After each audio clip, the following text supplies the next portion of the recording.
दादाजी, आओ बेटा, आज मैं तुम्हें एक खास कहानी सुनाऊंगा। पोता, दादाजी, कहानी किस बारे में है? दादाजी मुस्कुराकर, ये कहानी है नेकी की रोशनी के बारे में। दादाजी, बेटा, नेकी इंसान के दिल को ऐसे रोशन करती है जैसे सूरज जमीन को रोशन करता है।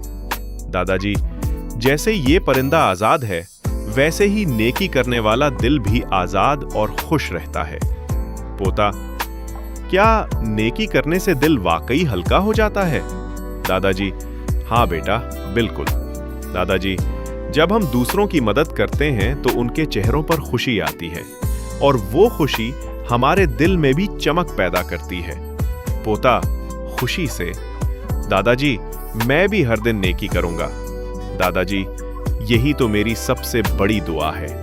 दादाजी, बेटा, नेकी करने वाले के दिल में कभी अंधेरा नहीं रहता। दादाजी, याद रखना, नेकी सबसे बड़ी दौलत है, ये कभी खत्म नहीं होती। पोता, खुशी से। दादाजी, मैं हमेशा नेकी करूंगा। दादाजी, दुआ करते हुए, या अल्लाह, मेरे पोते को नेक बना दे।